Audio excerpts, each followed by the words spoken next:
Here's a question. Did you ever watch those awful TV shows like MTV Cribs? Yeah. VH1's The Fabulous Life of. Why don't they just name those shows The Truth? Like how they make you feel? Look at you, you piece of shit on the couch. They're disgusting. She's 20 years old. She's a millionaire and she's made 27 major motion picture films. And you're just sitting there in your Target pajamas and a scrunchie you bought in the 90s. And you're like, oh my God, I suck.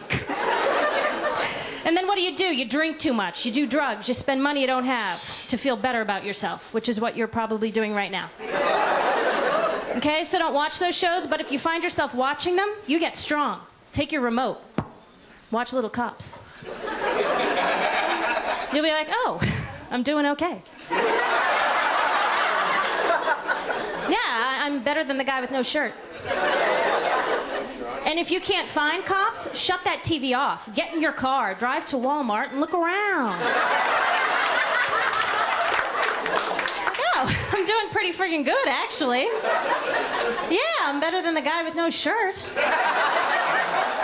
And his wife with no shirt. You guys are sweet. Usually if I get on stage, I get a little bit of attitude. People are like, oh great, what's the little blonde gonna tell us jokes about? She's gonna tell, right? She's gonna tell us jokes about her blonde little life. Is she gonna tell us jokes about hearts and moons and rainbows and unicorns and her period? But don't worry about it. I look like Nicole, but I'm more like OJ. So I've been traveling a lot, and let me tell you something. This country's a little screwed up, but you should take advantage living here. You look around the rest of the world, you have little tiny kids living in slums. They don't even know what a house is. You have women wearing burqas being set on fire. Nobody in the world deserves to live like that. Unless, of course, you know, you're one of the girls on MTV's My Super Sweet 16. And then it's okay. Actually, I think we should start a little program with UNICEF where we take the girls from that show and we ship them over to the slum puddles where the kids are. And we bring those kids over here. It's like a little exchange program. We could start with, I don't know, the Hilton sisters. Yeah. I'm not trying to be mean, I'm just trying to make the world a better place. Now, if anybody doesn't know that show, let me tell you about it. It's where these outrageously rich guys throw their disgusting, bratty daughters $500,000 Sweet 16 parties. And then at the party, they present them with like a Mercedes or a Rolls Royce. And the girl never appreciates it. She's always like, oh my God, it's not the color I wanted, Dad, and I hate you, and I hate Mom.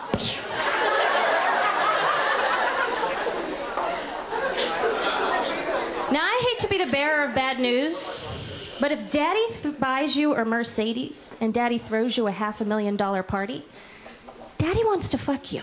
Yes. Yes. Yeah, the truth hurts, people. Because we all know that no man shells out that kind of cash and doesn't expect just a little bit of pussy at some point. All right, payback's a bitch. So I'm married now. That made my mother very happy. When I got engaged, she actually said, oh, good, because for a while there, we thought you liked girls. My own mother doesn't even know me. I was like, Ma, I'm so not gay, all right? Sure, I've kissed a couple of girls, but it's not because I'm gay. It's because I'm an alcoholic. She was relieved. We're Irish. Ironically, my best friend of 11 years is a lesbian, and I actually was her first girlfriend. I just didn't know it. I don't have time for that whole story right now. I'm so sorry, sir. You guys are so nice, because usually if I tell the joke about kissing a girl, there's at least one girl somewhere in the audience who goes, ew, disgusting. That is so gross. Can you believe she'd even admit that? That's disgusting. And I really wouldn't mind, but it's always one of those teeny tiny little sorority girls who you know lets her frat boy boyfriend and all of his buddies piss on her chest at those parties.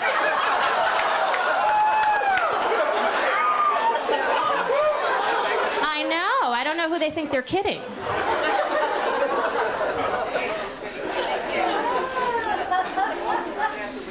You guys are cute. But when I got engaged, my friends, they lost their minds. They were like, oh my God, Bernie, you're getting a husband? Where'd you get him? I totally want one. Did you get him online? Did you get him online? Because I want a husband too, because then I'll be married and I'll have no problems. I'll be a princess. Let me tell you something, people. It doesn't work like that, okay? Getting a husband is a very big commitment. It's like getting a dog. Oh, sure, it might seem like a great idea at the time. But you better think long and hard about whether or not you want to pick its shit up the rest of its life.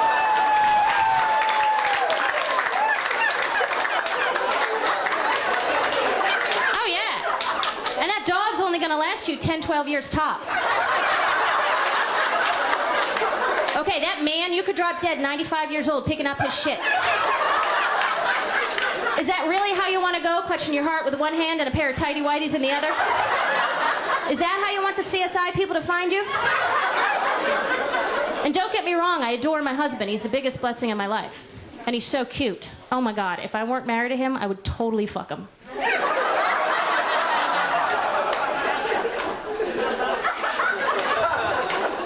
Actually, that's not true. That's a stereotype, that women get married and they don't want to have sex anymore. No way. You married guys, you have no idea how close you come. No pun intended.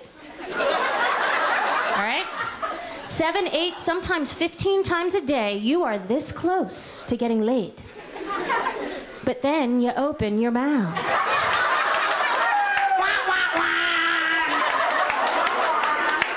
And then you're like that close to a frying pan right in the face.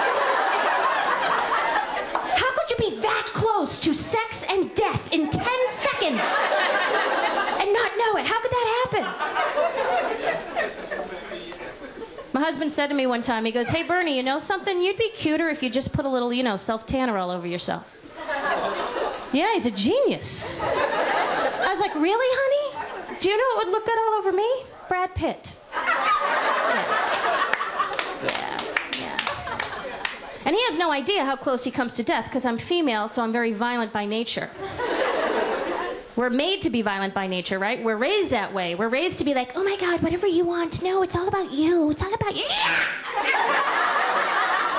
Right? We have 2 speeds, martyr and sociopath. There's no in between. Oh, you know it. Oh, yeah. Men, when you kill more often than we do, but when we kill, we don't fuck around. Oh, yeah. We'll set you on fire while you're sleeping. We don't give a shit.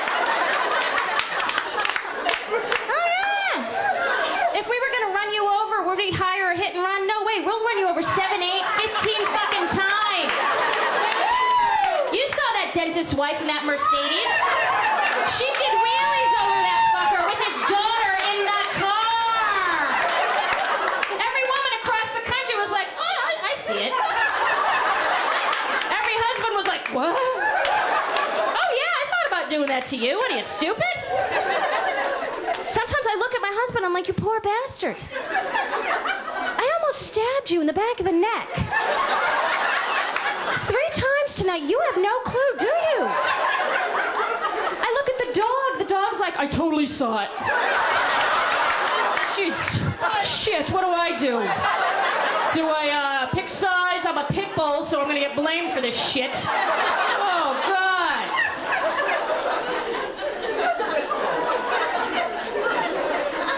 And he's lucky too, man. I'm laid back, believe it or not. All right, he has the slutty MySpace friends, they send him naked pictures of themselves. Do you know how laid back I am? I walked by that computer the other day. He's in front of that computer. One of his little girls, she sent him a naked picture of herself, going like this for the boobies. Now listen, folks, I know what I'm dealing with here, okay? These are not $20 lap dance titties, and I know it.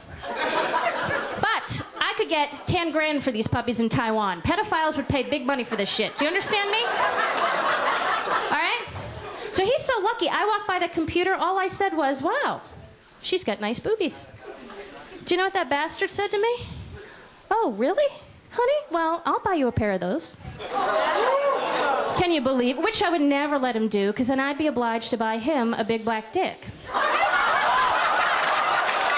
Yeah, and I don't have that kind of money. What do I look like, a Hilton sister? You guys are fabulous. I've been Bernadette Pauley. Thank you.